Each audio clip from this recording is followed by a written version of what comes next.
Shalom familia, gracias por acompañarnos en esta serie de estudios que estamos realizando sobre el Tratado Midot, que nos habla sobre lo que es las medidas y el diseño del templo.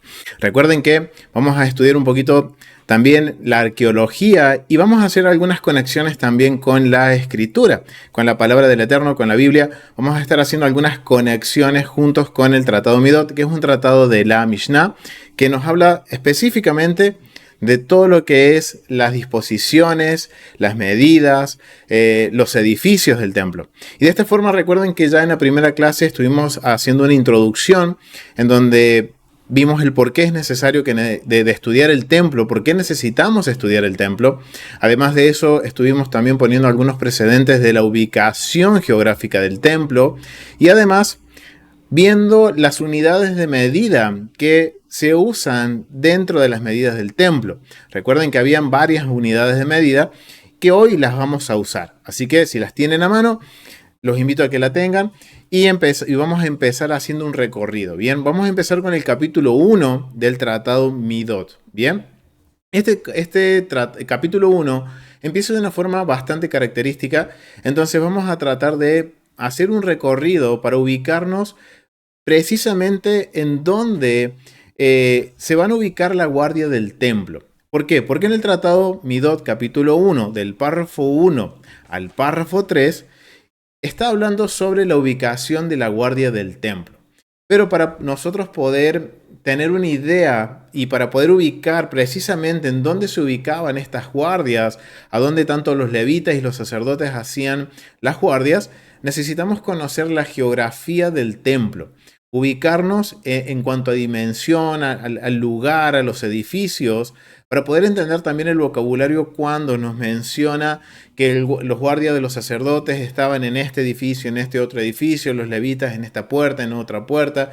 Entonces, ¿qué es lo que vamos a hacer, familia? A partir de esta clase vamos a hacer un recorrido virtual del templo, en el cual vamos a ir paso a paso, vamos a ir cubriendo el Tratado Midot, los capítulos 2, 3, 4 hasta el 5, de acuerdo a cómo vamos en el recorrido desde la entrada principal del templo hasta llegar al edificio principal del templo. Así que tenemos varias clases que nos van a ayudar a poner como una base de conocer lo que es la geografía del templo, la ubicación de los edificios, las puertas, para después de una forma más fácil poder ubicar a la guardia, ¿bien? También quiero comentarles que en la descripción del video voy a dejar el enlace al mail de nuestra comunidad para que se puedan contactar con nosotros y poderles enviar el Tratado Midot para aquellos que no lo tienen, para que lo puedan tener en las próximas clases, para poder seguir juntos. Recuerden que es muy buena tener la herramienta del Tratado Midot a mano para, mientras vamos haciendo el recorrido, ustedes poder ubicarlo en el tratado. Y también les voy a enviar, como si ustedes me escriben un mail, pidiéndome esta información, el Tratado Midot y un planito del templo. ¿Para qué? Para que mientras nosotros vayamos haciendo el recorrido, ustedes vayan marcando dónde están las puertas, dónde están los edificios, los nombres del edificio, para hacerlo de una forma más didáctica, una forma también que nos quede más fácil de poder aprendernos la geografía del templo. Bien, entonces les recuerdo, debajo de la cajita de descripciones, aquí en la descripción del video, va a estar el enlace a nuestro mail que nos pueden escribir y poder solicitarnos el Tratado Midot y el planito del templo. Amén. Entonces, bueno, vamos a comenzar con nuestro recorrido, pero vamos a ubicarnos en el templo. Vamos a ir aquí justamente, estamos mirando, o sea, ustedes están mirando el templo. A mi espalda se encuentran las murallas perimetrales del templo. Bien, esto es lo que las personas cuando subían en cada festividad de los peregrinos, subían en las fiestas, como nos menciona en Deuteronomio 16:16, nos menciona que se subía en las tres festividades que son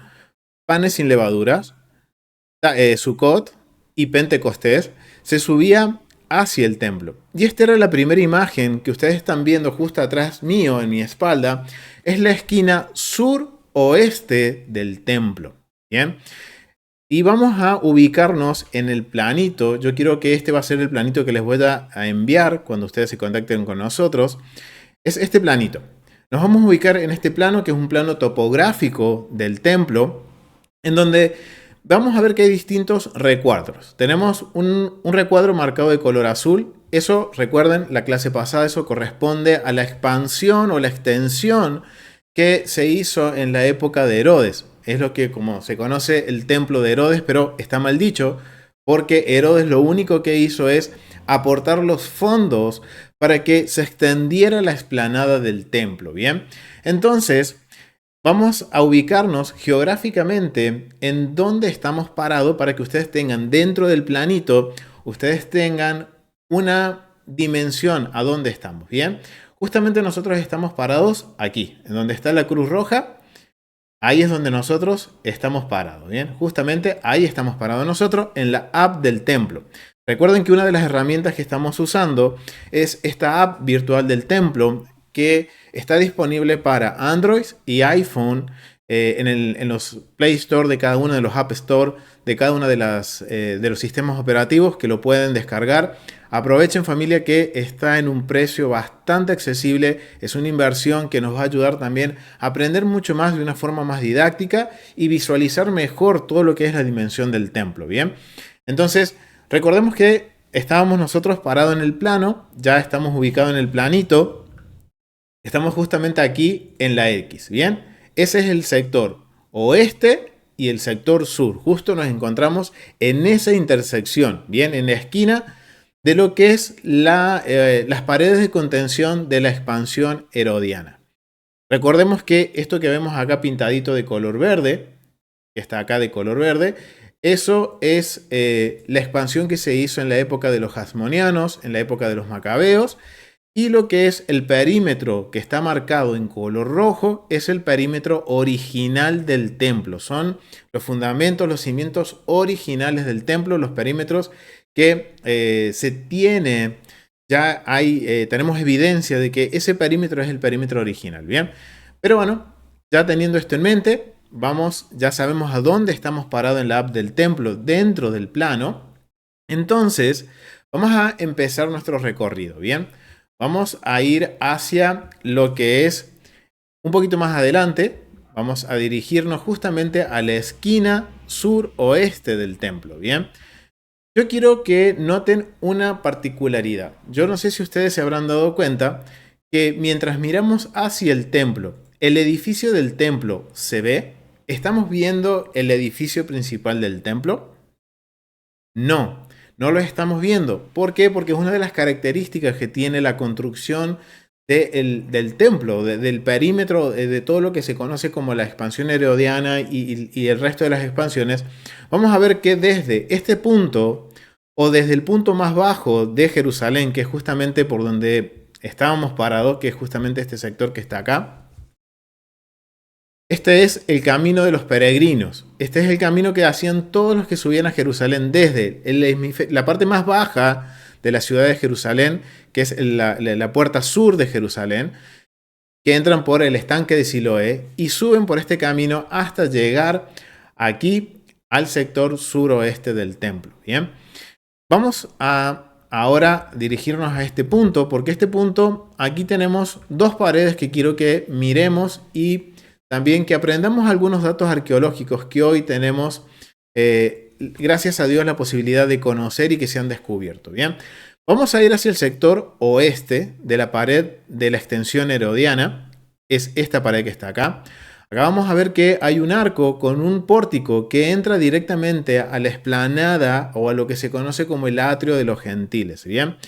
Este pórtico, o digamos, esta puerta, es un arco que recibe el nombre de Arco de Robinson. ¿Por qué de Robinson? Porque es el arqueólogo que lo descubrió justamente en el sector suroeste, en este sector, se encuentra esto. Si nosotros íbamos a la tierra, si nosotros vamos y visitamos la explanada del templo, o en este caso, la muralla oeste del templo, lo primero que vamos a ver es este pequeño dintel que ha quedado a la vista, que es lo que descubrió Robinson, que es justamente esto que estamos viendo acá. Bien, el ingreso por esta puerta, que hoy se recibe el nombre de Robinson por el arqueólogo, bien, que la descubrió. Si nosotros seguimos caminando, vamos a pasar por debajo del arco, vamos a ver que hay como distintas casillitas aquí, que esto es en las excavaciones arqueológicas que se han hecho justamente en el muro oeste, vamos a encontrar lo siguiente. Estas son las huellas de las tiendas causadas por el material perdón, estas son las huellas de las tiendas causadas por los materiales flamables colocados dentro de las tiendas por los romanos cuando quemaron el templo. Estas tiendas se encontraban en las esquinas suroeste al norte del Arco de Robinson y se encuentran entre el camino que van a lo largo del lado oeste del templo, el camino del peregrino, justamente por donde nosotros empezamos a caminar hacia este sector, y el muro de retención del oeste, que es justamente este muro que pertenece, recuerden, vamos al planito de nuevo para que no nos olvidemos, todo lo que estamos viendo aquí justamente ahora en la app es esta parte que está aquí marcadita, que se las voy a marcar con una X y de otro color para que tengamos una noción, es justamente esta pared. Bien, esta pared que está aquí es la que estamos viendo justamente nosotros, que es parte de la extensión herodiana. No pertenece al perímetro original del templo. Y en esta pared hay algo bien particular. No solo este descubrimiento de que estábamos viendo de que se han encontrado estas tiendas, que eran donde se comercializaban los animales o los productos para presentar como ofrenda. Recuerden que era necesario, de acuerdo a la administración del templo, que hubiera venta e intercambio de productos y de bienes. No solo en este sector, sino que vamos a ver también que dentro de la explanada herodiana había un sector de mercado. Bien, pero este era una especie de mercado que se encontraba aquí en el sector oeste. Bien, aquí hay algo que quiero compartirles porque ustedes conocerán o todos conocemos lo que es el cótel, el muro de los lamentos. Justamente el muro de los lamentos es porción de esta pared que estamos viendo nosotros. Justamente el muro de los lamentos se encuentra en el sector en donde estamos aquí parados. Bien, a ver, déjenme ver en el mapita. Un poquito más adelante, vamos a ir un poco más adelante porque hay distintas partes. El muro de los lamentos tiene una parte que es a la que todo el mundo accede, en donde digamos, el pueblo judío puede acceder a orar o los visitantes de Jerusalén pueden acceder, que es un poquito más adelante. Es justamente entre esta puerta que vemos aquí, que es una puerta también de acceso al templo, que es la puerta de Barclay. La puerta de Barclay fue llamada por el nombre de del que los descubrió, del arqueólogo que descubrió, que es James Turner Barclay, un misionero cristiano en Jerusalén que descubrió la puerta en 1852. Y esta puerta es la segunda puerta desde el sur, en el lado occidental, y al igual de la puerta de Warren, que es otra puerta que está un poco más adelante, que se encuentra un poco más hacia el norte, era una puerta inferior, en donde se ascendía hacia la parte del templo en una escalera con forma de L. Entonces, entre esta puerta Barclay y la puerta de, como dice aquí, la puerta de Warren, se encuentra lo que es el muro del cótel. O sea que lo que hoy nosotros conocemos como el muro de los lamentos es esta pared que vemos aquí, en este sector. O sea, si nosotros vamos a lo que es la parte de aquí de lo que es el planito, vamos a ver que el cótel es este sector que está aquí. Este sector que estamos viendo aquí, que se lo estoy marcando, es todo este sector que vemos acá. Bien, es este sector que está aquí. Bien, ese es el cótel, lo que hoy conocemos como el cótel. Pero hay una parte que está justamente en donde está la X, ahí azul marcadita, esta X que vemos aquí. Esta X es el sector donde más cercano del muro de los lamentos se encuentra del lugar santo. Tristemente, aquellos que han podido ir a Israel van a poder confirmar esto, de que ese sector del muro de los lamentos se encuentra dentro de lo que es el barrio árabe o el barrio musulmán. Y es de difícil acceso, pero se puede acceder, y si vemos un poquito también a aquellos que han podido visitarlo, vamos a ver que hay un propósito que en ese sector, en la parte del barrio musulmán, han instalado cerca de la muralla de los lamentos, han puesto baños públicos. De esta forma hacen que esto sea algo un poco vergonzoso o trayendo vergüenza a ese sector, en donde muchos de los creyentes en el Eterno es un sector que muchos quieran ir y orar en ese lugar por una cuestión de que se encuentra lo más cercano al perímetro del sector del lugar santísimo, ¿bien? Pero lo que hoy podemos acceder con seguridad y poder visitar es justamente el sector que les marqué aquí con los cuadraditos en color azul. Bien, ese sector es lo que hoy nosotros conocemos como el muro del Cótel. Bien, entonces esos son datitos importantes que quería compartirles sobre la muralla oeste. La muralla que se encuentra en el sector oeste del templo. Bien, ahora vamos a regresar hacia el sector sur y vamos a ingresar al templo. Vamos a ingresar por el acceso principal. Si nosotros ahora nos dirigimos al sector sur, vamos a ver que se van a encontrar dos puertas. Hay una puerta doble y hay una puerta triple sobre la muralla de la pared herodiana. En este sector, en el sector sur, se encuentra a nuestra derecha, se va a encontrar este edificio que es la corte de los tres del Sanedrín. O sea, este es la corte regional, el Sanedrín, un pequeño Sanedrín, un Sanedrín regional. Aquí se dirimían algunos casos de complejidad baja, como por ejemplo todo lo que tenga que ver con robos, cuestiones monetarias, transacciones. Todo eso se hacía en este pequeño edificio que se encuentra aquí, que es el sector del Sanedrín más pequeño, conformado por 3 miembros. Bien, un dato bastante interesante. Ahora nosotros subimos por estas escalinatas, por estas gradas, y nos vamos a encontrar que se encuentra, ahí a primera vista tenemos a nuestra izquierda, bien, aquí hacia este lado tenemos lo que es una puerta doble. Y en estos edificios que vemos aquí enfrente nuestro, se encontraban las primeras mikve o los primeros lugares de inmersión que recibían a los peregrinos para hacer el baño ritual, hacer su purificación para poder después ingresar al templo. En estos edificios, que era una condición que no se podía pasar por alto. Yo quería entrar al templo, necesitaba pasar por un baño de purificación, un baño ritual, un mikve, que me permitiera estar puro ritualmente. Y aún más, tenía que estar puro moralmente. Es una conjunción de ambas cosas. Pero no es cuestión de este estudio, sino que estamos ubicándonos bien. Entonces, a nuestra derecha tenemos las piscinas de inmersión y también tenemos lo que es en el sector sur el edificio del Sanedrín de 3 miembros que dirimía casos más simples o más pequeños de cuanto a lo que es al nivel judicial de Israel. Bien. Y a nuestra derecha, acá, bueno, a nuestra izquierda se encuentra el muro sur, el muro de contención sur, que es el muro que se encuentra aquí, este muro que estamos viendo en este sector. Es este que estamos aquí, que se lo estoy marcando aquí con... Aquí, esto es el muro de contención sur. Justamente nosotros estamos parados justo en la puerta sur de doble, en la puerta doble del sur. En esta puerta hay también una puerta un poquito más adelante, como les decía, que es la puerta triple. Vamos a dirigirnos hacia esa puerta triple.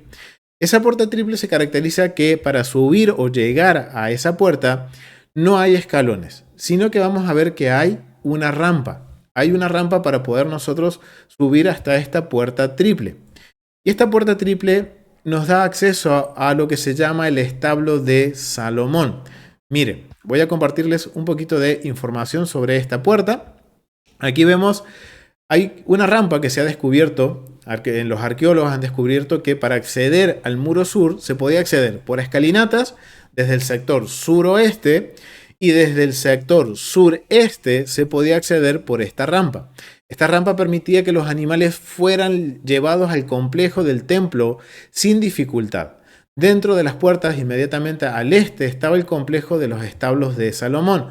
O sea que esta rampa daba acceso a esta puerta triple, que es lo que se conoce como el establo de Salomón. Una estructura subterránea masiva donde los animales se almacenaban hasta que se trasladaban individualmente en pequeños grupos hasta el Royal Stall o hasta el Pórtico Real, que era otro mercado que se encontraba dentro de la explanada de la expansión herodiana. para venderlos. La otra puerta sur, hacia el oeste, que es la que nos recibió justo cuando subíamos la escalera, era una puerta doble y se usaba como el principal punto de entrada para los fieles. Dentro de las puertas habían 8 hermosas cúpulas decoradas con elaborados diseños geométricos. ¡Wow! Aquí hay un vocabulario que quiero que ustedes lo noten y lo marquen y lo tengan presente, porque dice que por esa puerta doble había una galería, habían cúpulas, dice que había dentro 8 cúpulas hermosas. Y marquen eso, hermosas. Un vocabulario que lo vamos a ver en los escritos del primer siglo, donde dice que había estas cúpulas decoradas con elaborados diseños geométricos. Ambas puertas, la oriental y la occidental, tenían túneles largos y anchos hasta el patio exterior. Las puertas se conocían como las puertas de Hulda. Estas puertas también reciben el nombre de Hulda, ambas puertas, la triple y la doble. De acuerdo a lo que nos dicen los arqueólogos, dice que ya que el nombre se deriva de un pequeño animal que emergía del subsuelo. Eso es lo que mencionan los arqueólogos y lo vamos a tomar entre comillas. Un poquito estuve investigando sobre qué animalito podría ser. La mayoría es como dice que es como una especie de polillita que le dan ese nombre de Hulda. Pero esto es lo que mencionan los arqueólogos. Entonces, tengámoslo eso presente porque también esta puerta la vamos a ver dentro de la muralla original del templo. Y vamos a ir ampliando un poquito más de acuerdo al por qué se llama Hulda, de acuerdo a las escrituras. Bien, pero me gustaría que ingresemos a estas puertas porque nos van a dar una evidencia arqueológica muy importante con respecto a la construcción del templo. Vamos a entrar a este caso a los establos de Salomón. Vamos a entrar aquí. Y como vemos, dentro de este lugar es un lugar que está construido sobre arcos. Vemos que alrededor nuestro hay arcos. Y este sector era muy grande, familia. Miren, vamos a dirigirnos hacia este sector que nos va a permitir ver la dimensión que tiene este edificio, que es subterráneo. Recuerden que aquí se almacenaban los animales para lo que eran las ofrendas, que eran después vendidos. Recuerden que muchas veces cuando se habla de las ofrendas y los diezmos, si las personas vivían lejos de Jerusalén, y hay un perímetro que nos menciona la Mishnah, que es un perímetro de aproximadamente de 35 kilómetros desde Jerusalén, un perímetro, un radio de 35 kilómetros, las personas que vivían por fuera de esos 35 kilómetros, ellos podían vender un animal, que ellos tienen que traer un diezmo de ganado. Entonces, ¿qué hacían? Vendían ese animal, con el dinero que obtenían de esa venta, venían al templo, compraban un animal y lo presentaban como su diezmo. Ahí entendemos por qué era necesario que hubiera mercados dentro del templo, dentro digamos, de los alrededores o de los perímetros del templo, que hubieran estos sectores de cambio y sectores de venta. ¿Por qué? Porque recuerden que venían personas en primer siglo que vivían fuera de Israel, que vivían en ciudades que eran romanas, entonces era necesario que hubiera este intercambio de moneda y también de que las personas pudieran comprar el animalito que tenían que traer. Por ejemplo, alguien que vivía a 4 o 5 días de distancia de Jerusalén no iba a traer el animal caminando durante esos 4 o 5 días, porque era muy posible que ese animal se canse, se lastime y llegue defectuoso o digamos con alguna lesión que lo descalifique como una ofrenda perfecta para el Eterno. Entonces se vendía, se llegaba al templo, se compraba el animalito y estos animales estaban en este sector que es los establos de Salomón. Y como vemos está construido sobre arcos. Y esto es algo muy interesante porque esto nos muestra el cómo fue construido desde la base de la montaña. O sea, recuerden que para construir el templo se tuvo que excavar la montaña por completo y llegar hasta la piedra madre, la roca madre de la montaña, para poder construir el templo sobre arcos para evitar la contaminación ritual por muerte. Entonces, estos arcos daban esa separación. Y miren, les voy a compartir esto que está aquí en la app que habla sobre este establo de Salomón. Y esto es una foto que quiero mostrarles aquí de cómo hoy se ve. Quien vemos aquí en la foto es el maestro de nuestro hermano rico, Joseph Goof.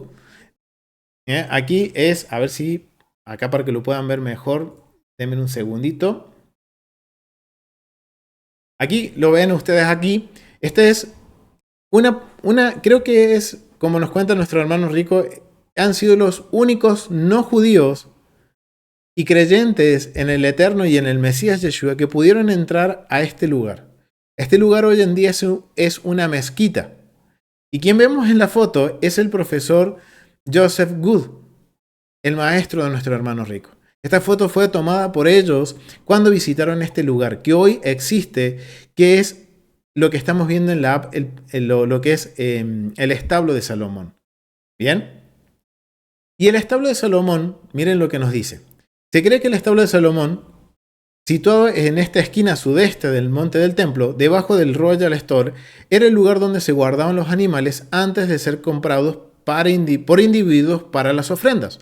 Los animales eran traídos a este gran almacén a través de una rampa que se extendía desde la esquina sureste hasta la puerta de este complejo de la puerta triple. Esta rampa estaba en el exterior del templo, adyacente al muro del templo. Hace varios años, el área fue convertida por los musulmanes en la mezquita Marwani. Entonces, esta es la mezquita. Y justamente nuestro more rico, junto con Joseph Good, pudieron visitar este lugar y tomar esta evidencia para mostrarnos el cómo fue construido el templo, todo lo que fue la reedificación del templo del segundo templo, que fue todo en base de arcos. Vamos a ir un poquito más abajo porque miren lo inmenso que era este sector, familia. Era inmenso y todo sobre arcos. Y esto es lo que nos demuestra cómo fue construido el templo. El establo de Salomón muestra la inmensidad de la capacidad de almacenamiento de esta bóveda subterránea.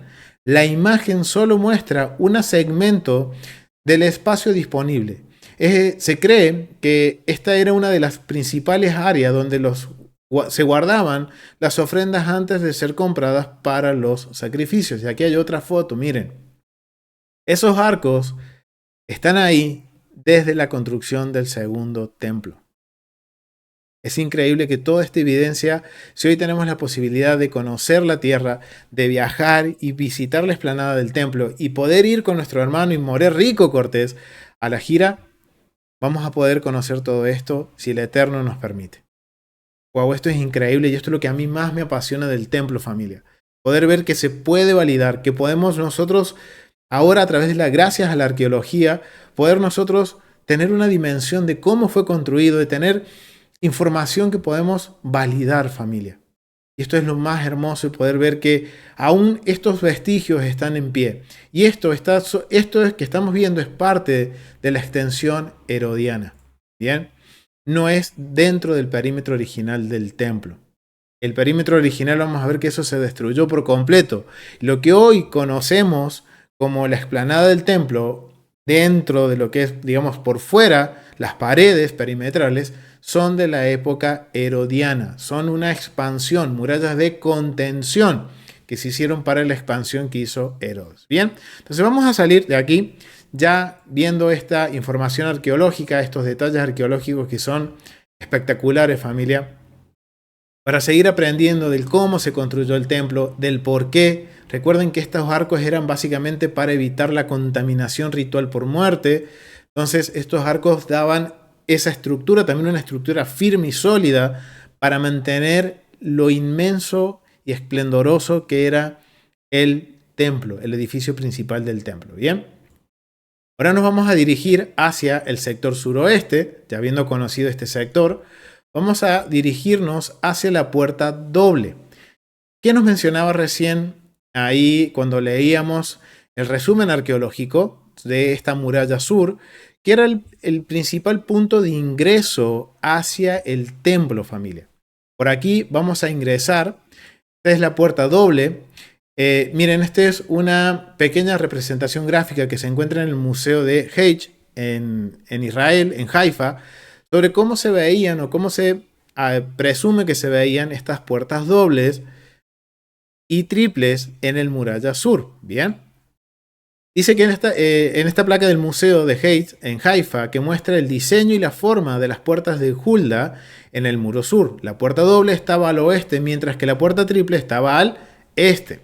El público en general entraba por la puerta doble. Se cree que la puerta triple era para los sacerdotes. Un dato bastante interesante. Sacerdotes entran por un lado, las personas entran por otro. Y esto tiene que ver con el orden de circulación dentro del templo. Esto se basa en una rampa que fue descubierta que probablemente se usó para traer los animales para las ofrendas. Esos animales se almacenaban en el establo de Salomón hasta que se vendían a los individuos para las ofrendas, dice arriba, en el Royal Store o en el Pórtico Real, que vamos a llegar a ese lugar también. Entonces, ahora vamos a ingresar por donde todo el mundo que quería visitar el templo, que venía a traer sus ofrendas, que venía a cumplir con quizás algún ritual de purificación, como por ejemplo la contaminación con un muerto o por un voto. Todo el mundo entraba por este lugar, entraba por estas puertas dobles. Recuerden que recién habíamos hablado de que en este lugar se encontraba una galería que estaba compuesta por 8, en este caso, cúpulas. Vamos a ver un poquito hacia arriba. Vamos a ver que todo eso son como cúpulas y un túnel largo que va hasta más adentro del templo. Miren esto, familia. Estos son otros datitos arqueológicos que validan la existencia de este lugar. En esta fila de sillares, los enormes bloques de construcción utilizados en la construcción del templo fue descubierto por Brian Lalor, que es uno de los arqueólogos que descubrió estos sectores. Un arquitecto arqueólogo que trabajó con el profesor Benjamin Mazar. Lalor le mostró las filas de sillares a Leon Rittmeyer, quien fue su sustituto en el equipo. La piedra donde los hombres están parados muestra un margen, una área enmarcada alrededor de una porción central elevada, lo que les permite datar la fecha de las piedras al periodo hasmoniano. O sea que aquí vamos a ver que hay una mezcla entre la extensión herodiana y la extensión de los hasmoneos. ¿Cómo se dan cuenta los arqueólogos? Se dan cuenta por el corte de las piedras. Cada época, cada era tiene un corte distinto, algo que identifica que era una piedra de la época herodiana o de la época hasmoniana o de la época del primer templo. Bien, ese es otro datito bastante interesante que, si el Eterno nos permite, vamos a poder profundizar un poquito más adelante sobre los cortes de las piedras, porque está relacionado con algunos sectores del templo que hoy podemos ir y visitar y ver, y de acuerdo a la textura o al corte de la piedra, podemos identificar, esa piedra fue cortada en la época herodiana. Esta otra pertenece al sector del primer templo. Esta otra a la época hasmoniana. Bien, datos bien interesantes que podemos aprender del templo. Vamos a continuar con nuestro recorrido. Y se encontró lo que vemos, este fragmento de este adorno que adornaba los techos de esta galería de la puerta Hulda, o como se conoce también, la puerta La Hermosa. ¡Wow! Y aquí yo le estoy dando un dato bastante importante, porque si nosotros tomamos el vocabulario de la puerta La Hermosa, que era un nombre que se conocía a la puerta en primer siglo, a esta galería que estamos viendo nosotros, a la puerta Hulda, también recibe el nombre la puerta La Hermosa. ¿Y qué se les viene a mente, familia? A ver, comenten. ¿Qué se les viene a mente con la puerta Hulda o la puerta La Hermosa? ¿Qué acontecimiento en los escritos del primer siglo podemos asociar con esta puerta? Miren, cuando nosotros vamos a Hechos capítulo 3, cuando Pedro y Juan suben al templo a la hora de la oración, dice que ellos hacen un milagro justo en la puerta La Hermosa. ¿Cuál es la puerta? Justamente es esta puerta que estamos viendo aquí. La puerta La Hermosa. ¿Por qué se conocía así? Por estos hermosos detalles que tenía en el techo, que adornaban de punta a punta esta galería, donde eran figuras geométricas perfectas, una obra de arte artesanal en piedra espectacular. Gracias al Eterno que se encontró este vestigio que nos da una idea de cómo se veían estos techos. Y por eso todo el mundo que entraba al templo miraba hacia arriba y decía, wow, qué hermoso. Porque realmente yo me imagino esto habrá sido espectacular poder entrar y poder ver y entrar a la casa del rey y mirar todo esto y que nos reciba con tanta hermosura. Vamos a continuar un poquito más adelante. Aquí tenemos el fragmento original. Este es el fragmento original que se encontró para basar el diseño que había en los techos de esta galería que era la Puerta La Hermosa, o como ahora conocemos también recibió el nombre de Hulda. Este artefacto descubierto en las excavaciones de la escalera sur es de los escalones sur, es de una pieza de elaborada de diseño geométrico del túnel occidental de la Puerta Hulda. Las puertas Hulda eran dos complejos de puertas en el muro sur. Se cree que esto le dio a la puerta el nombre de la Hermosa, la Puerta Hermosa.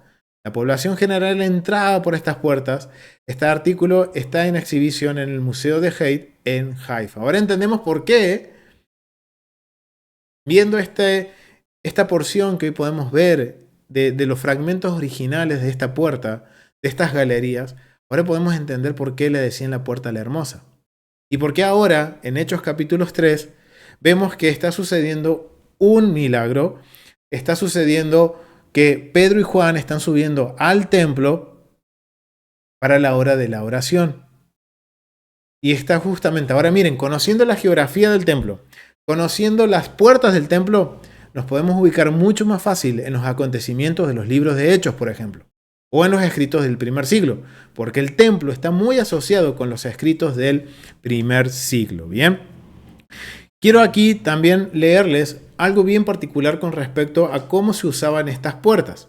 Estas puertas, de acuerdo al tratado Midot capítulo 2, si ustedes lo tienen, vamos a ir al tratado Midot capítulo 2, en el párrafo número 2 del tratado Midot, dice lo siguiente. Miren, vamos a leerlo para que podamos tener una mayor comprensión del orden que había al entrar al templo. Cuando nosotros entramos al templo, vamos a ver que hay dos sectores, uno por la derecha, otro por la izquierda, y esto tiene un porqué. Y en el tratado Midot, capítulo 2, párrafo 2 nos dice lo siguiente: todos los que entraban en la montaña del templo entraban por el lado derecho, justamente por donde estamos entrando nosotros. Y los que salían por el lado izquierdo, a excepción de aquel a quien le había ocurrido algo que giraba hacia la izquierda. Imagínense que yo entrando, algo sucediera, que yo tuviera que salir del templo. Entonces, ¿qué hacía?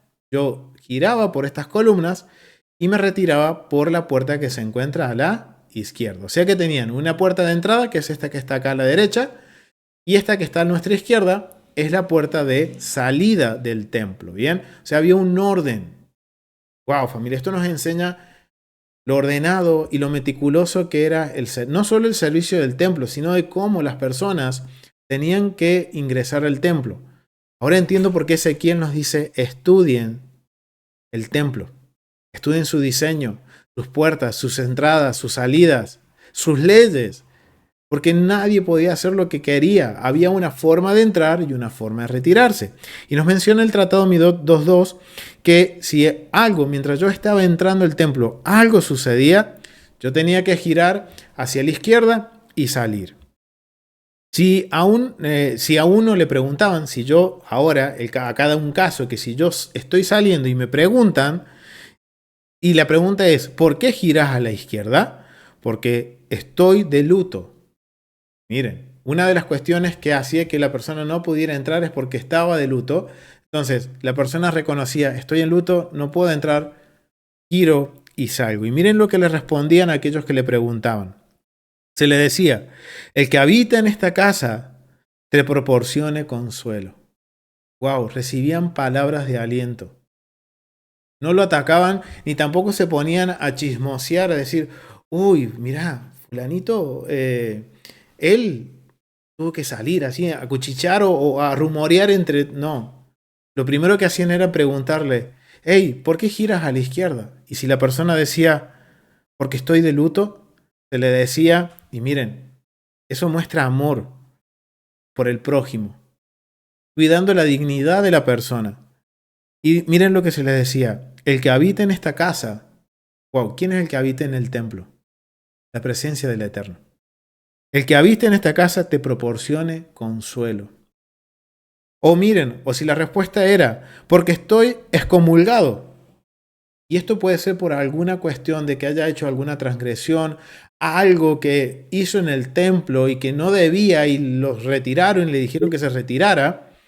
Entonces miren los que le preguntaban, le decía, el que habita en esta casa infunda en sus corazones la voluntad de traerte de nuevo cerca. Wow, no se le atacaba a la persona, ni se le rumoreaba o se levantaba rumores por esta persona. Se le preguntaba, ¿por qué sales por la izquierda? Y si respondía, porque fui excomulgado, porque no me permitieron entrar al templo, se le decía que el que habita en esta casa infunde en su corazón la voluntad de traerte de nuevo cerca. ¡Wow! Esas palabras a mí me impactan muchísimo porque me enseñan, ya, entrando en el templo, nos enseñan el carácter del Eterno, en donde nos enseña a guardar la dignidad de nuestro hermano, de nuestro prójimo. Recuerden que la persona que es nuestro prójimo, la persona que está en convenio con el mismo Dios con el que estamos nosotros en convenio. Entonces miren cómo se guardaba la dignidad. Estas son las palabras de Rabí Meir. Rabí Yosé le dijo, los tratas como si hubieran quebrantado en él la justicia, sino que se ha de decirles, el que habita en esta casa infunde en tu corazón, miren, en el corazón de la persona, el que habita, o sea, la presencia del Eterno, el Eterno infunda en tu corazón, le decían a esa persona, la voluntad de querer escuchar las palabras de tus compañeros, de modo que puedas de nuevo traerte cerca. ¿Y cuál era la función de los compañeros, de los hermanos? De apercibirlo y decirle, hermano, te equivocaste. Hay que corregir, corrige tu caminar. Y que el Eterno ponga en la voluntad de esa persona el querer escuchar en su corazón y reconocer, me equivoqué, ok, voy a hacer lo que tengo que hacer para rectificar y volver a la presencia del Eterno. Y todo esto estaba sucediendo justamente en esta puerta, en la puerta de Hulda, en esta puerta, que nos da acceso ahora sí al atrio, a los atrios interiores del templo. Ahora estamos nosotros justamente por debajo de lo que es la extensión herodiana y jasmoniana. Vamos a entrar como corresponde por la derecha y cuando cruzamos esta puerta nos vamos a encontrar con escaleras. Y tengan en presente esto, familia. Siempre que vamos acercándonos al templo, siempre vamos a encontrar escaleras. Y esto tiene un porqué, familia. Pero lo vamos a ir descubriendo mientras más nos vamos acercando al edificio principal del templo, ¿bien? Entonces, vamos a subir estas escaleras y nos encontramos enfrente nuestro esta muralla. Esta muralla es la que en el plano que vamos a ver justamente ahora es el sector rojo. Todo lo que está marcado en rojo es la muralla que estamos viendo enfrente nuestro. Es el perímetro original del templo. Bien, ya le vamos a dedicar un poquito de tiempo a eso. Pero antes quiero mostrarles esta evidencia que también tenemos hoy en día de la arqueología con respecto a la puerta Hulda. Vemos que es todo un túnel que entra desde desde la calle, de la parte exterior del templo hacia el interior, por un túnel, y nos trae este lugar que se llama, este sector que estamos justamente parados nosotros, el atrio de los gentiles. Esta es la área del atrio de los gentiles de la extensión hasmoniana y de la extensión herodiana. Y a nuestras espaldas se encuentra este enorme edificio que es el pórtico real. Bien, pero quiero compartirles esto. Miren, la salida de la puerta doble o la puerta Hulda. Esta imagen muestra la salida del túnel de la puerta Hulda al oeste. El túnel se extiende hoy en día bajo la mezquita de Al-Aqsa. ¡Wow, familia! Miren, si hoy visitamos la explanada del templo, vamos a poder ver un fragmento de lo que era la salida del túnel de la puerta La Hermosa, que hoy lo han convertido en una mezquita, tristemente. Está profanado. Pero, wow. ¿Y quién está aquí en la foto? Joseph Good. Fue sacado por los autores de la app. Entonces, wow, familia, qué evidencia, qué hermosa evidencia. Es hermoso esto. Es hermoso poder ver toda esta evidencia y que el Eterno en algún momento nos permita poder visitar la tierra, poder entrar y poder caminar por estos lugares y conocer. Y como dice Ezequiel, poder conocer todo esto, las entradas y las salidas. ¿Para qué? ¿Por qué? Y Ezequiel dice, porque si casa de Israel, en el capítulo 43, del verso 10 al 12, dice, si realmente Israel, la casa de Israel, se arrepiente de sus caminos, conocerá todo esto. Conocerá los diseños, conocerá las dimensiones, las puertas, las entradas, las salidas, sus leyes de cómo se entra, cómo se sale, familia. Eso nos enseña el respeto y la kavaná, la reverencia que tenemos que tener a la hora de ingresar al templo. Entonces miren qué espectacular poder visitar este lugar y poder ver un fragmento de lo que era este túnel de la puerta doble, de la puerta Hulda, por donde entraron todos los peregrinos para entrar y acceder con sus ofrendas para la época de Shavuot, para la época de las primicias. Wow, familia, todo el mundo venía en las primicias entrando entrando por este túnel, con sus canastos llenos de las primicias de la tierra, para presentarlo ante el Eterno. No solo las personas, el rey de Israel, el Melech David entró por ahí. Yeshua va a entrar por esa puerta. Y no solo eso, por esa puerta entró Yeshua cuando enseñaba en el templo. Por esa puerta entraron los discípulos. Y tenemos la evidencia en Hechos capítulos 3 que ellos entraron por esa puerta y en el ingreso de esta puerta hicieron un milagro. Los apóstoles, los discípulos siempre entraron por este lugar, familia. Qué bendición poder conocer y entrar a la tierra y poder ir a este lugar y caminar por donde Yeshua y los discípulos caminaron. Wow, es increíble, familia. Es algo increíble, es hermoso. Es algo hermoso. Ahora miren, antes de ir a lo que está a la espalda mía, a la espalda nuestra sería, a lo que es el perímetro original, quiero que veamos esta inmensa estructura que está aquí. Esto es lo que se llama el pórtico real. Aquí era el lugar donde estaban los cambistas y los que vendían los animales para las ofrendas o para presentar los diezmos. Esto fue una construcción hecha por Herodes. Esto no es parte del perímetro original del templo y es por eso que estaba de alguna forma permitido que aquí estuvieran los cambistas y los comerciantes de los animales. Y aquí podemos marcar otro precedente, otra conexión con los escritos del primer siglo y con Yeshua. ¿Cuándo? Cuando Yeshua, él hace, o mejor dicho, cuando él voltea la mesa de los cambistas, lo hace en este lugar. Y yo los voy a dejar también aquí en la descripción del video los enlaces a dos cápsulas que he preparado sobre este tema de Yeshua y las mesas de los cambistas y el pórtico real, en donde ahí vamos a poder ver un poquito más el por qué Yeshua voltea la mesa de los cambistas y realmente vamos a ver que él no estaba en contra de que hubiera cambistas, sino que tristemente había opresión, había un sistema opresivo económico, para que las personas no pudieran traer lo mejor de lo mejor al Eterno. Y esto era por culpa de la corrupción que había dentro de los sacerdotes que pertenecían a la línea de los saduceos, que pertenecían a Caifás o a Ananías. Y esto quiero dejarlo en claro, familia. Hay que separar lo que es la función de sacerdote con la persona. La función es santa. Yeshua no se opone a la función del sacerdote, porque si nosotros leemos el contexto del capítulo 24 cuando habla del volteo de las mesas de los cambistas, vemos que Yeshua no está en contra de la función de los sacerdotes, pero sí está en contra de la persona corrupta. Ténganlo en cuenta eso, familia. Y es algo que tenemos que aprender. La función de los sacerdotes es santa. Yeshua no se opone. pero sí se opone a la opresión. Se opone a lo que es la opresión y la corrupción, que tristemente en el primer siglo estaba sucediendo. Y no es la primera vez que en Israel sucede esto de la opresión y la corrupción. Pero bueno, ahí tenemos otra conexión que podemos hacer justamente en este sector. Miren cómo los escritos del primer siglo. Miren, estoy solamente haciendo conexiones con los escritos del primer siglo y con Yeshua, con el templo, familia.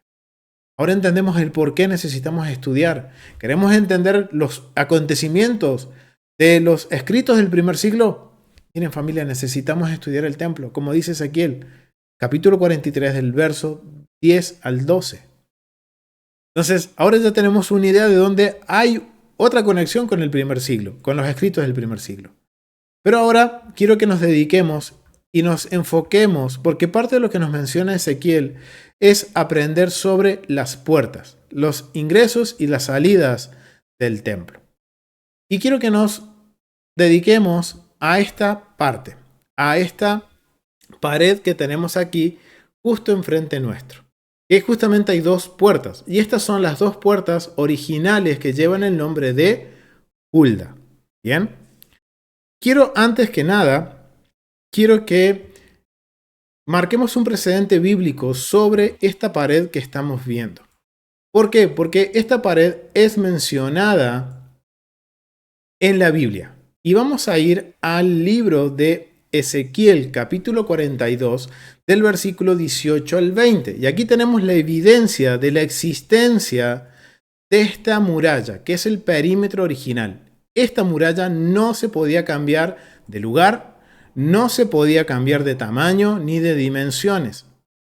Esta pared es parte del modelo original del templo. Todo lo que vemos desde esta pared hacia este otro lugar, todo esto son extensiones, agregados, remodelaciones que se hicieron con un objetivo, de poder contener la cantidad de gente que venían a visitar el templo. Flavio Josefo nos relata que en un Pesaj hubieron más de 260.000 corderos ofrecidos en Pesaj. Y si ahora nosotros multiplicamos esos 260.000 corderos por 10 personas como mínimo, estamos hablando que en el templo llegó a haber en un momento más de 2 millones de personas visitando el templo. Entonces era necesario que hubieran estas extensiones y que los sacerdotes permitieran que se construyeran estas extensiones para contener la cantidad de personas que visitaban el templo. Y no solo eran personas que venían a traer ofrendas, sino que muchos, de acuerdo a Josefo también nos menciona de que muchos venían a visitar, venían, por ejemplo, a conocer Jerusalén y venían a conocer lo maravilloso y esplendoroso que era el templo de el Dios de Israel. Y muchos extranjeros venían al templo y tenemos una evidencia en Santiago, no es Santiago, es en Hechos de el eunuco con Felipe. Y dice que el eunuco, miren, era un etíope que venía al templo y él venía aquí. O sea que las naciones venían a Jerusalén. En Hechos capítulo 8 tenemos la historia del eunuco etíope con Felipe. Y dice que el eunuco había venido al templo. Entonces, por estos lugares también ha estado el eunuco. Pero él podía llegar hasta cierto lugar. Y vamos a ver hacia qué lugar él iba a estar, pero vamos a ir poco a poquito, familia, paso a paso.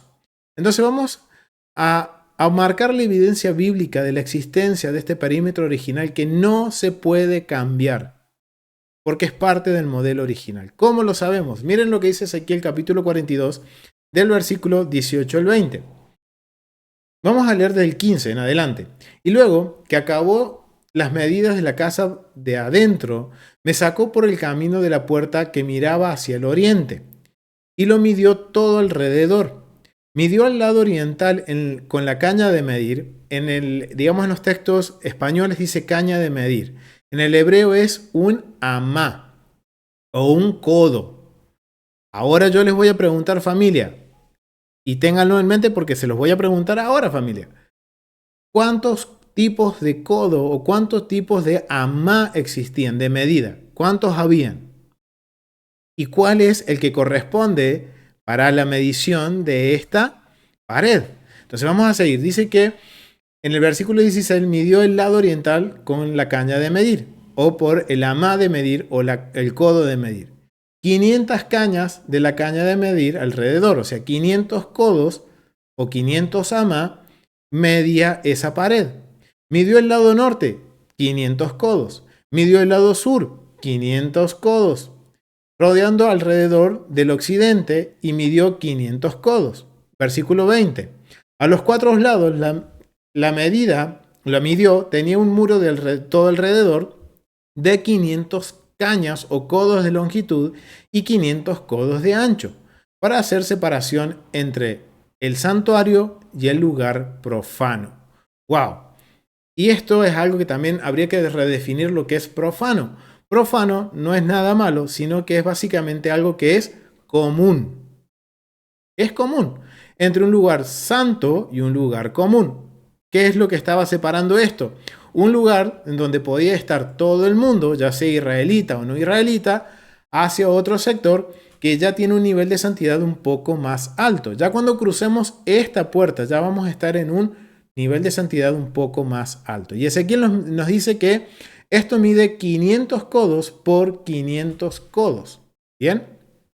Entonces, acá estamos viendo que en Ezequiel capítulo 42, del versículo 16 al 20, nos habla sobre esta muralla, que es el perímetro original. Ahora yo les pregunto, y quiero preguntarle familia, y espero que hayan visto el video anterior, si no, los invito a que los vean. Habíamos descubierto que para la construcción del templo se habían usado 3 codos o 3 unidades de medida distintas. Uno, ¿cómo se llamaba? Uno dice aquí, Ofelia, el de 5 tefajines, el que se usó para medir esta pared. No sé, vamos a ver. Había uno, Mirelvia dice, cúbito real. Verónica, el estandarizado. Felipe Cañete dice 250 metros sería. Puede ser. Mirelvia te dijo 5 tefajín. Bien, había 3 tipos. Uno, el cúbito real. Después había un cúbito de 5 palmos o 5 tefajín. Y había otro cúbito, otro codo o otro ama que era de 6 tefajín o 6 palmos. Bien, ahora, de esos 3, ¿cuál es el que se usó para la medida de los 500 por 500 de lo que es el perímetro original del templo? ¿El real, el de 5 tefajín o el de 5? Les voy a dar unos segunditos para que me respondan, familia. Esteban dice de 6, Ofelia de 6, Mirelvia de 6. Ok, bien, vamos a repasar lo que es las medidas. Las medidas, el de cúbito real es el cúbito estandarizado, es el cúbito que se usaba en las construcciones regulares. Y después teníamos 2 tefajines adicionales, 2 codos adicionales, que es el de 5 palmos y el de 6 palmos. El de 5 palmos se usó en la edificación del templo para los lugares santos, y para los lugares de mayor santidad se usó el de 6 tefajim. Esta pared que vemos aquí nosotros se construyó. Recuerden que esta pared tiene un propósito, que es separar lo santo de lo profano, lo santo de lo común. Esta muralla se construyó con el cúbito real.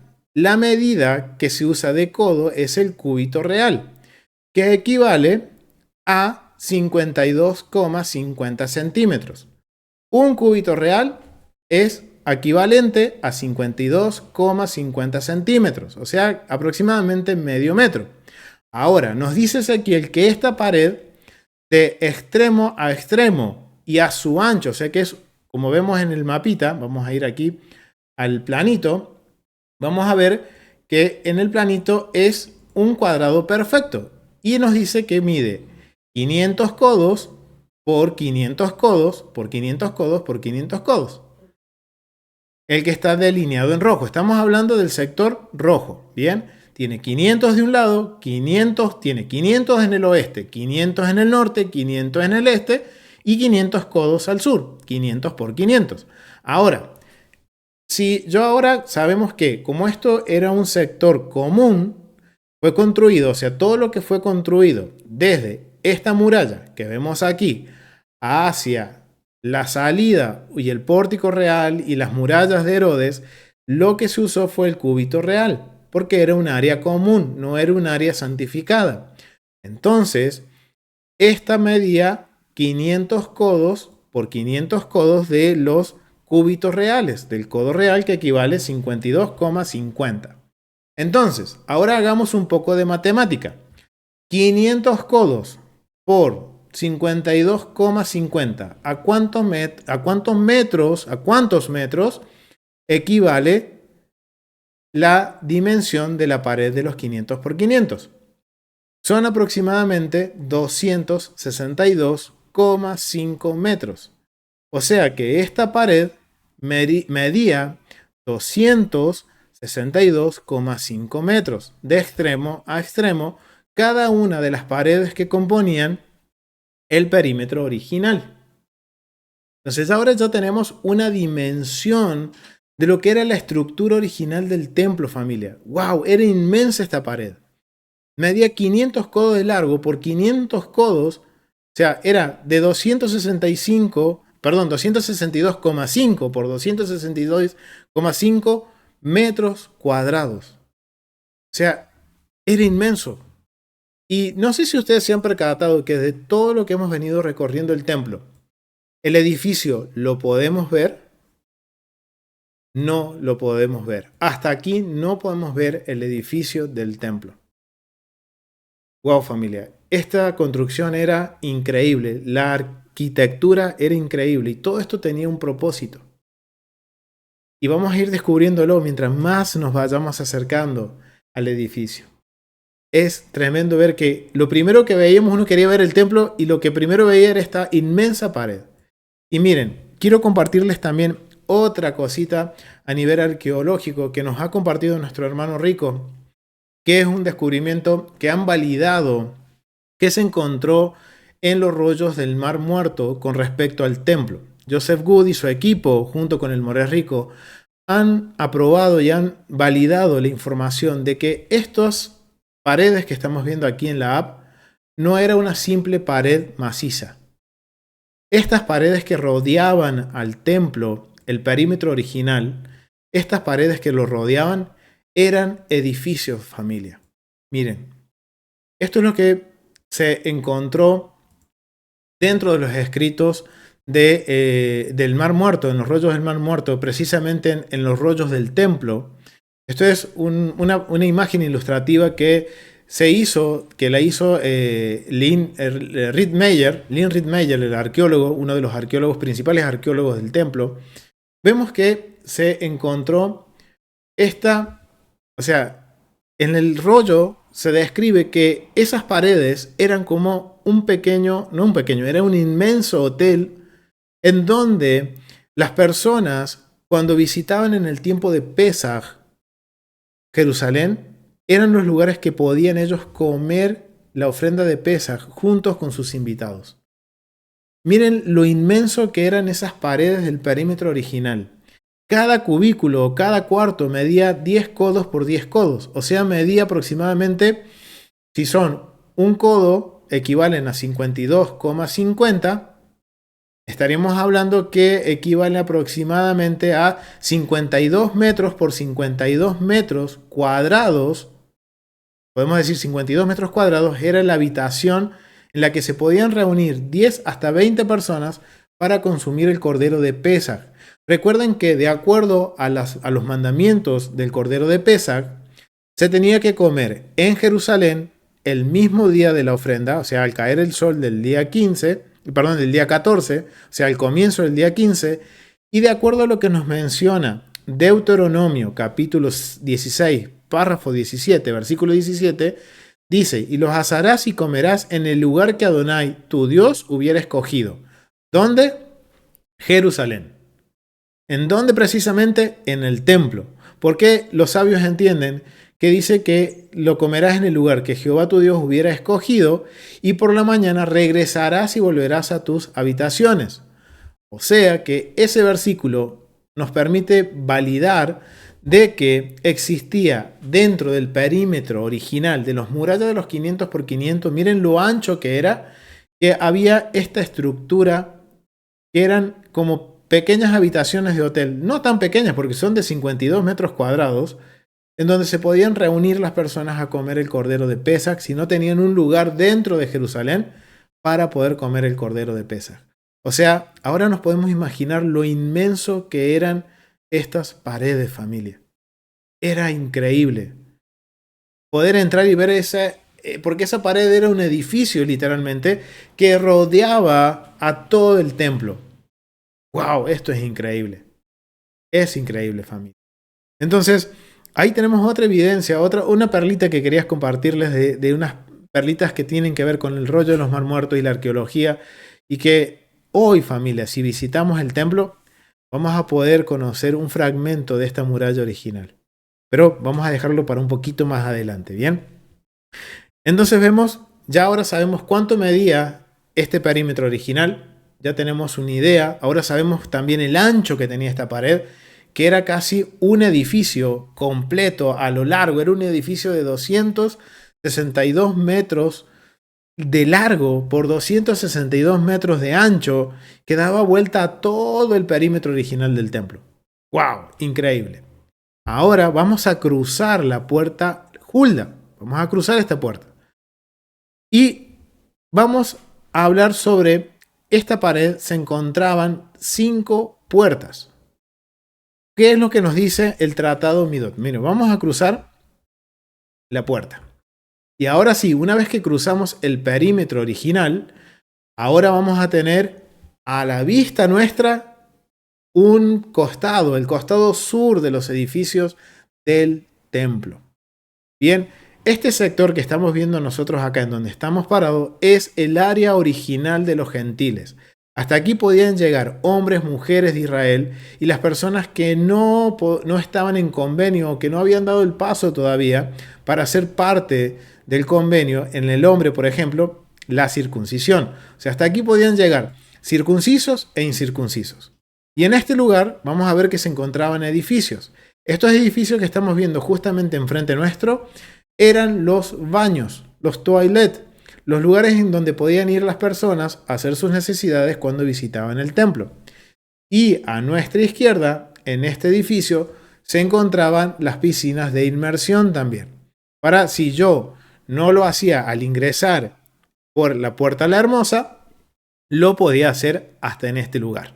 Bien, podía hacer el baño ritual aquí y ya prepararme para ingresar al templo. Bien. Pero quiero hablar, como dice Ezequiel, que tenemos que conocer las puertas. Las primeras puertas las vamos a tener sobre la muralla de los 500 por 500. Y estas dos que tenemos aquí es la muralla, es la puerta de Hulda. Y vamos a ir al Tratado Midot, capítulo 1, párrafo 3, que dice lo siguiente. Había 5 puertas en el monte del templo. Y la referencia que nos dice el Tratado Midot en lo que es la Mishnah del Carlos del Valle, que es el perímetro o el área original del templo. O sea, sobre la pared que nos menciona Ezequiel capítulo 42 del versículo 18 al 20, se encuentran 5 puertas. 2 de las puertas son las que estamos mirando, que es la puerta de Hulda, dice. Había 5 puertas en el monte del templo. Las 2 puertas de Hulda al sur, estas 2 que estamos mirando nosotros ahora. Después dice que se encuentra en el lado oeste, vamos a dirigirnos al lado oeste, la puerta Coponio, que es justamente la puerta que estamos viendo allá, en el sector oeste. Esta es la parte del sector original que da hacia el oeste. Que en la muralla, recuerden, la muralla de Herodes es el muro de los lamentos. Entonces aquí tenemos la puerta de Coponio, al oeste, que también dice que servía también como lugar de entrada y salida. Al norte se encontraba la puerta Tadi. Vamos a dirigirnos hacia el norte. O sea, vamos a ir hacia el norte. Vemos que hay un sector que es mucho más amplio del atrio de los gentiles y este sector que estamos viendo aquí entre este cerco, que lo vamos a ver en la próxima clase, y la pared original es un poco más angosto, porque en este lado no era muy habitual que las personas ingresaran. Recuerden que por el sector sur era el mayor flujo de personas que entraban al templo. O sea, ahora nos vamos a dirigir hacia el norte, en donde enfrente nuestro, sobre la muralla norte del perímetro original, estaba lo que se conoce como el fuerte Antonia. Pero miren, quiero compartirles, antes de llegar a la puerta Tadi, quiero compartirles esto de acá. Miren, en esta fila de sillares, o sea, en esta pared, si hoy vamos y visitamos la explanada del templo, vamos a poder caminar por encima de esta pared. Imagínense todo lo que hay por debajo de este sector. Acá donde nosotros estamos viendo, vemos que hay una serie de escalinatas. El primer escalón, vemos que la estructura o el escalón es mucho más ancho, mientras que los escalones que continúan son más angostos. ¿Esto qué nos menciona? ¿Qué nos hace la diferencia de esto? De que estos primeros escalones que estamos viendo acá, los escalones, de acuerdo a los arqueólogos, pertenecen a la pared o al edificio de la pared original de los 500 por 500. Y lo que vemos aquí fue un agregado, los otros escalones que van subiendo son un agregado de la explanada musulmana cuando construyeron la mezquita de la cúpula dorada, ¿bien? Pero en este sector, si nosotros ahora caminamos, hoy vamos al templo por la explanada, vamos a poder caminar sobre el filo de esta pared que estamos viendo justamente acá.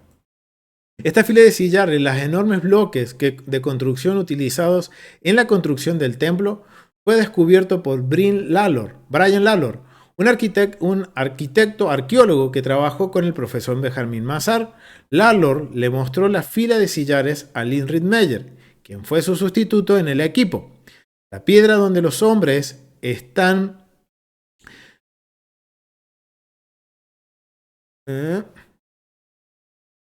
parados es el sector donde es el sector original, la piedra original. La piedra donde los hombres están parados muestra un margen, un área enmarcada alrededor de una porción central elevada, lo que les permite datar la fecha de la piedra. O sea, miren, el corte de la piedra se las permite datar con la época de los hasmonianos. Como resultado, Rittmeyer y Mazar pudieron identificar esta fila como parte del muro occidental del monte del templo original. Esto lleva al redescubrimiento de los 500 codos por 500 codos mencionados en la Mishnah y en el libro de Ezequiel. ¡Wow, familia! Miren, si hoy tenemos la bendición de visitar el templo, la explanada, vamos a poder caminar por este lugar. Miren, les voy a mostrar otras fotos que son del recurso de lo que es midiendo el patrón de lo que es el profesor Joseph Good. El midiendo el patrón tiene estas fotitos, acá vamos a verlo un poquito más grande. Si ustedes ven, estos escalinatas es la que estamos viendo en la foto en la app, que tienen este sector que es mucho más amplio. Y estas piedras están datadas de la época hasmoniana por el corte. Aquí tenemos una vista frontal. Esas piedras pertenecen a lo que es el perímetro original del templo. Algo bastante interesante, ¿no? Wow, es increíble. Es muy increíble eso. Y también vamos a ver que esto era parte, si ahora nosotros vemos que si eso era un edificio, la parte que hoy podemos visitar y caminar sobre la pared sería la pared que se encuentra aquí al fondo del edificio. Esa pared que yo les acabo de marcar, esa es la pared que sería esta que vemos acá. De aquí hacia adelante se extendía el edificio que albergaba a los visitantes para la época de Pesaj, para que pudieran reunirse y comer el cordero y hacer el Hagadá, la ceremonia de Pesaj en ese lugar. ¡Wow, familia! Conocer todo esto es increíble, porque ahora vemos cómo el templo empieza a cobrar vida y agradecemos al Eterno por los descubrimientos arqueológicos, por el estudio de nuestro hermano Joseph Good, por el estudio de nuestro hermano Rico, por la disposición de ellos de poder transmitir todo este conocimiento y principalmente volcarlo en una aplicación virtual que podemos dimensionarnos y aprender a cómo movernos dentro del templo, para que cuando el templo sea construido pronto y en nuestros tiempos, poder nosotros saber cómo entrar. Y no que el primer paso que demos nos digan, tiene que salir porque no cumplió con las leyes, no cumplió con las normas. Qué gran bendición que el Eterno nos permite tener todos estos recursos para aprender y que si pronto y en nuestros días se levanta el templo, poder entrar de la forma correcta y hacer la forma correcta y saber cómo hacer las cosas. Y a los que visiten el templo, vengan, acompáñenme. Hay que entrar por aquí. Wow, familia, qué privilegio tenemos. Un privilegio enorme. Pero, paréntesis, y vamos a volver a lo que... No me quiero emocionar, familia, no me quiero emocionar porque me emociona hablar del templo. Vamos a volver entonces a esta pared. Vamos a ir a lo que nos menciona ahora la Mishnah en el capítulo 1, párrafo 3, que íbamos hacia, ya vimos, la puerta Hulda, que después quiero compartirles información sobre esa puerta que me pasé por alto, y ya visitamos la puerta Coponio. Ahora vamos a ir a la puerta Tadi, que se encuentra aquí en la muralla norte. Esta puerta es una puerta muy particular porque es distinta al resto de las puertas. Y esta puerta se encuentra sobre la muralla norte. Aquí estamos al norte del templo, ¿bien? Y a nuestra derecha se encuentra el costado norte del templo. Algo bien hermoso. Y miren, ese edificio que vemos en el medio, ese edificio es el edificio principal del templo. Miren recién cuándo lo vamos a ver, una vez que nosotros hemos cruzado el perímetro original. Y a nuestra izquierda se encuentra esta puerta con esta forma, que es la puerta Tadi. Y en la Mishnah nos menciona que esta puerta era distinta. Dice la puerta Tadi, al norte, que no tenía, no tenía ningún marco. No tenía ningún... De acuerdo a lo que nos menciona, ellos no le dan ningún uso. Pero si seguimos estudiando el tratado más adelante, vamos a descubrir el uso de esta puerta. Pero lo vamos a ver en la próxima clase. Según ellos no hay ningún uso, pero después vamos a descubrir que sí. Y la puerta, en este caso oriental, que está allá al frente. Esta puerta, la puerta Tadi, en la Mishnah nos menciona lo siguiente. Capítulo 1, 3 y en el 9 nos menciona lo siguiente. Había 5 puertas en el lugar, que es lo que estábamos leyendo. Una es la Tadi. Y en el 9 nos menciona lo siguiente. Había un lugar allí, una ama de codo por una ama y una losa de mármol en la que estaban fijados los anillos. Ok, vamos a ir un poquito más abajo porque se lo vamos a dejar para la próxima porque está hablando de uno de los edificios. Nos menciona de que esta puerta era una puerta que era un marco que descansaba piedra sobre piedra. Por eso tiene esta forma que vemos aquí. Y tiene un uso muy particular, que lo vamos a descubrir más adelante. Pero sabemos que hay una puerta al norte, o sea que ya hemos visto 4 de las puertas que menciona el Tratado Midot, capítulo 1, párrafo 3.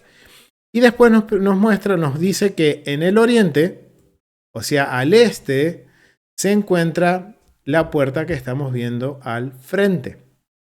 Esa puerta que está ahí. Esa es la puerta del oriente. Esa puerta tiene una particularidad. Esa puerta está sobre la muralla original y da hacia el monte de los Olivos. Y esta puerta es la puerta que se usaba para cuando se hacía vamos a decir, el ritual de la vaca roja, de la paraduma. Por esta puerta es que salía, por esta puerta se extendía un puente que unía el monte de los Olivos. Vamos a ver el mapa para que se ubiquen un poquito mejor. En donde estamos nosotros ahora parados es la puerta del oriente, que tiene el nombre también de la puerta de Susa, ¿bien? Que fue nombrada a honor de la capital del imperio persa. Recuerden que uno de los reyes persas, el rey Darío, fue uno de los que permitió que los judíos volvieran a la tierra. Y entonces en honor al imperio persa, se le dio al rey Darío, se le dio el nombre a esta puerta de Susa, o también conocido como la puerta oriental. Y esta puerta era por donde salía el sacerdote, los sacerdotes que iban a hacer el protocolo de la vaca roja, en donde caminaba el sacerdote, la vaca y sus ayudantes desde el puntito rojo que vemos ahí hasta, vamos a bajar un poquito más, el monte de los olivos. Vamos a agrandar un poquito.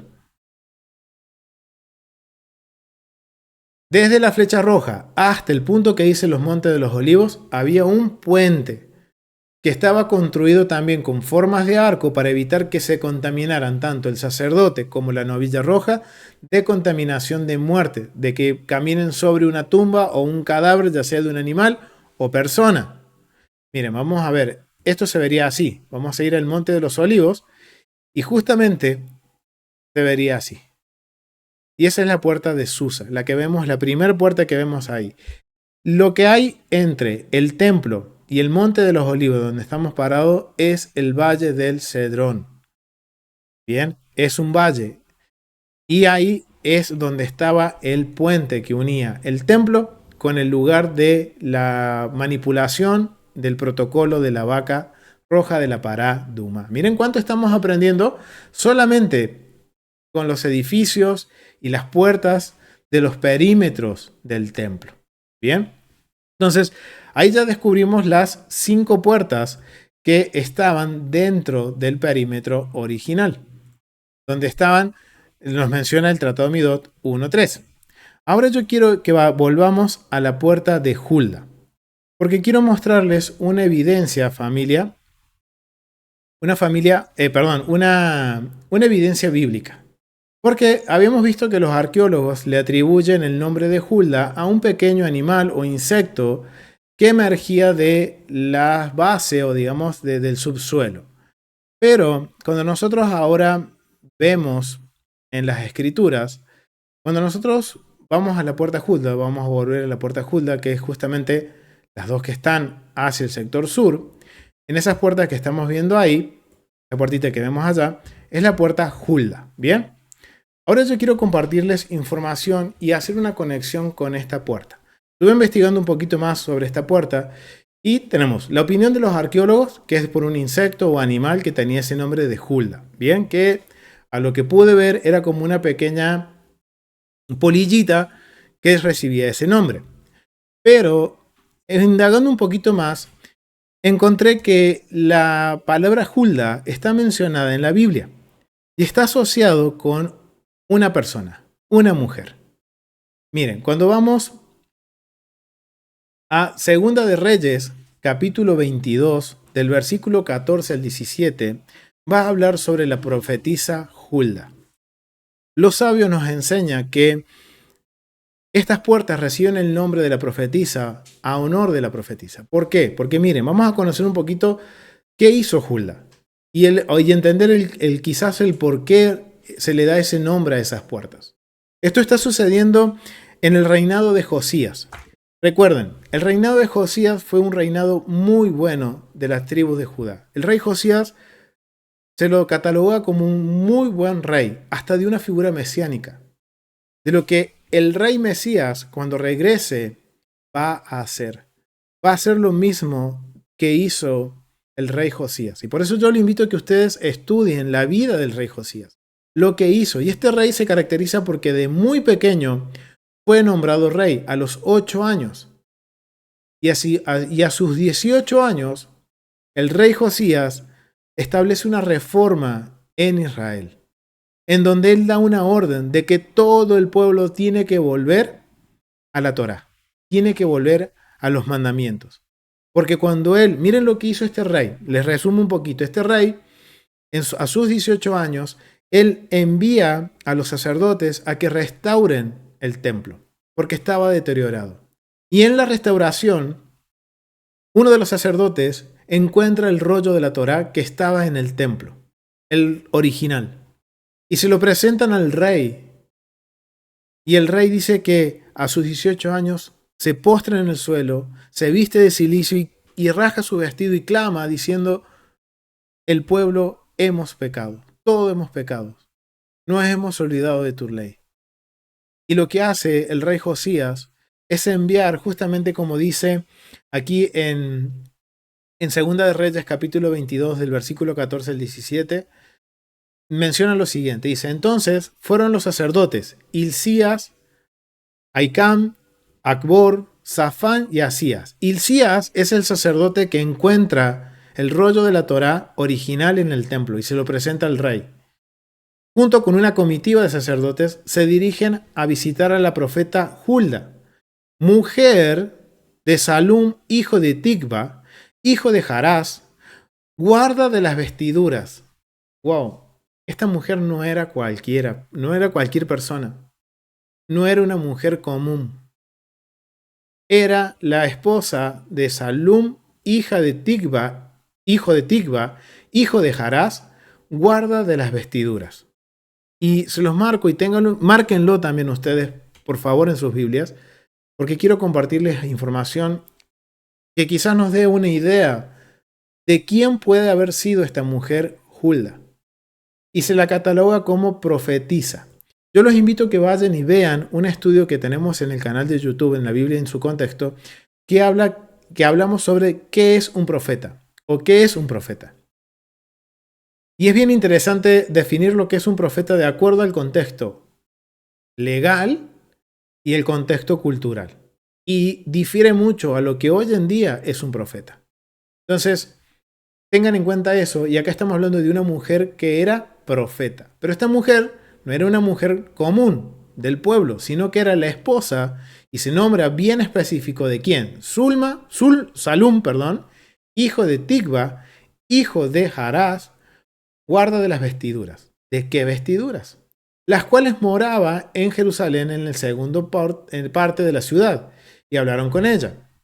Y ella les dijo, así ha dicho Adonai, el Dios de Israel, decida el varón que os envió a mí, que es el rey Josías, así dijo Adonai, he aquí yo traigo sobre este lugar, o sea, sobre Jerusalén, y sobre los que en él moran, todo el mal que ha hablado este libro, que ha leído el rey de Judá. ¿Cuál fue el libro? La Torá. Y al leer el libro, él se da cuenta que el pueblo ha transgredido los mandamientos, la constitución de Israel, y ahora ellos están sujetos a las maldiciones del pacto, o sea, las maldiciones por haber roto el pacto. Y él entiende, Josías con sus 18 años, entiende de que hay un peso legal en lo que hizo Israel. Y la profetisa le dice que el Eterno no va a quitar su mano. Él obviamente tiene todo el derecho legal de activar las cláusulas negativas del contrato, del pacto, del convenio sobre Judá, sobre Israel, sobre la tierra, en este caso, Jerusalén, porque transgredieron, dice, lo que el libro que ha leído el rey de Judá, que fue la Torá. Por cuanto me dejaron a mí, dice el Eterno, y quemaron incienso a dioses ajenos, provocándome a ira con toda la obra de sus manos. Mi ira se ha encendido contra este lugar y no se apagará. Esa es la profecía que da la profetisa Hulda. Y si ahora estudiamos el resto de los profetas con lo que dice la profeta Hulda, no difiere el mensaje. Llaman al arrepentimiento del pueblo, lo exhortan de que han transgredido la ley, los mandamientos. Pero la profetisa Hulda continúa diciendo lo siguiente. Mas el rey de Judá, que os ha enviado para que preguntareis a Jehová, diréis así, así ha dicho Adonai, el Dios de Israel, por cuanto oíste las palabras del libro, recuerden, la Torá, a él se le presenta el rollo original, y tu corazón se enterneció, y te humillaste delante de Adonai. Miren la actitud que tuvo este rey de 18 años. Tu corazón se enterneció, se humilló delante de Adonai. Cuando oíste lo que yo he pronunciado contra este lugar y contra sus moradores, que vendrán a ser asolados y malditos. ¿Por qué? Porque transgredieron los mandamientos. Deuteronomio capítulo 28 al 32 habla sobre las bendiciones y las maldiciones. Si obedecen, van a vivir en bendición. Si desobedecen, recaen las maldiciones. Son términos legales, familia. Dice, y serán malditos. Y rasgaste tus vestidos. Miren lo que hizo el rey. Al darse cuenta que el pueblo, él rasga sus vestidos. Y lloraste en mi presencia. También yo te, dice, también yo te he oído, dice Adonai. Por tanto, he aquí yo te recogeré con tus padres y serás llevado a tu sepulcro en paz. Y no verán tus ojos todo el mal que yo traigo sobre este lugar. Y ellos dieron al rey la respuesta. Wow, familia, esta profetisa no era cualquier profetisa. Y vemos que en la Biblia va a haber varias mujeres que son profetisas, desde María, Miriam, la hermana de Aarón y Moisés, como también está Débora y también está ahora Hulda. Pero yo quiero que analicemos un poco más a Hulda para entender por qué era tan importante y quizás por qué se le dio este lugar. Vemos que ella profetiza y da una profecía correcta, de acuerdo al patrón del mensaje que tenían que llevar los profetas de Israel, que era llamar al pueblo del arrepentimiento, pero a la vez también dar una palabra de esperanza siempre y cuando el pueblo volviera a la Torá. Y aquí le está dando una palabra de esperanza al rey Josías, que fue un justo y que por misericordia, es como que lo que está haciendo Josías es lo que hizo Moisés cuando el pueblo rompe el pacto. Intercede por el pueblo y tiene clemencia el pueblo y dice, mientras tú reines hasta que mueras, va a haber paz. Después de eso, vendrá el caos. Pero por culpa del Eterno, no, por culpa de nosotros que desobedecimos. Y miren, quiero compartirles aquí en Logos, quiero acá en Logos, cuando vemos a 2 Reyes, capítulo 22, verso 14, que habla sobre que Hulda, mujer de Salum, hijo de Tigba, hijo de Jarás, guarda de las vestiduras. Miren cómo lo define, o quién es, quién nos define que es Salum, hijo de Tigba, el diccionario bíblico ilustrado. Salum, que representa recompensa, significa. Dice, décimo sexto, una de las definiciones es, 16º rey de Israel, hijo de Jabes, dio muerte al rey Zacarías para reinar en su lugar sobre los 10 tribus, pero el reino un mes, muriendo a manos de Manahem. O sea, este es alguien que también llevó el nombre, pero no está asociado con la historia porque está hablando sobre alguien que está reinando las 10 tribus. Pero sí, la definición número 2 es la que más se apega al contexto de lo que es el capítulo 22 de Segunda de Reyes. Hijo de Tigba y esposa de la profetisa Hulda. Era el guarda de las vestimentas sacerdotales. Wow, familia. Puede haber sido el guarda de las digamos, vestiduras del Cohen Gadol, del sumo sacerdote o de los sacerdotes regulares. Y eso, recuerden, lo vimos en la ofrenda Tamid. Entonces, quiere decir que Hulda era esposa, puede haber sido esposa de un sacerdote de alto rango con una tarea específica de guardar las vestiduras sacerdotales, depositadas en el templo, o bien de los ropajes reales. Jefe de los porteros, también otra definición puede ser jefe de los porteros del templo, como lo menciona en Primera de Crónicas, capítulo 9, del versículo 17 al 18. Los porteros eran Salum, Acub, Talmón, Amiham y sus hermanos. Salum era el jefe. Parece que sus descendientes volvieron del cautiverio, de acuerdo a lo que menciona Esdras, capítulo 2, verso 42, 10:24 y Nehemías 7:45. Se puede identificar en este Salum como Meselamias, Selemías, en Primera de Crónicas, capítulo 26, del 1 al 14. O sea que, miren, otra definición, miembro de la familia del sumo sacerdote Sadoc, antepasado de Esdras, vivió varias generaciones antes de la toma de Jerusalén por Nabucodonosor. Esto lo vamos a ver en Primera de Crónicas 6, 12 al 15 y Esdras 7, 2. Porque dice en Primera de Crónicas, Abitob engendró a Sadoc, Sadoc engendró a Salum. En Esdras dice, hijo de Salum, hijo de Sadoc, hijo de Aitob. A aparecer en Primera de Crónicas 9:11, que dice, Azarías, hijo de Hilcías, hijo de Maslum, hijo de Sadoc, hijo de Meraiot, hijo de Aiotob, príncipe de la casa de Dios. Se está hablando de que eran personas de autoridad. Entonces, tanto Maselum como Salum pueden ser la misma persona de acuerdo a la definición. O sea que vemos que la profeta Hulda no era una persona común, era una persona que pertenecía o era parte de la familia sacerdotal. Ya sea que era el guardia de las vestimentas del sumo sacerdote o que era parte de los porteros o de los principales del templo de la línea de Sadoc. No está bien claro, pero vemos que lo que más nos apunta es que el esposo de Hulda era un sacerdote. Wow, familia. Esto nos da mucha información, mucho para seguir aprendiendo, mucho para que podamos seguir conociendo del templo. Eran algunas perlitas que quería compartirles en cuanto a la arqueología. Ahora hemos aprendido la ubicación de las puertas, el perímetro original, lo que era parte de Herodes, de la extensión de Herodes, que no. Y aún nos queda más por aprender. Así que lo vamos a dejar hasta aquí, familia. Y vamos a continuar la próxima clase. Ahora sí, entrando un poco más profundo en los niveles más santos del templo. Así que gracias por acompañarnos, gracias por estar con nosotros, por participar. Y quiero invitarte a que puedas unirte al próximo estudio. Puedes unirte también en el enlace que voy a dejar al mail solicitando el enlace de Zoom para que puedas ser parte.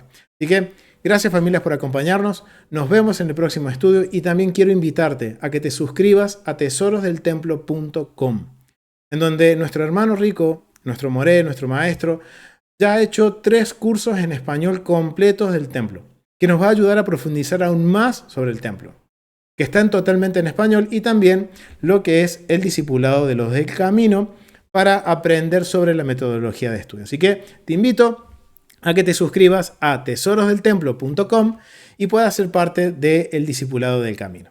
Así que nos vemos en el próximo estudio, familia. Shalom, nos vemos.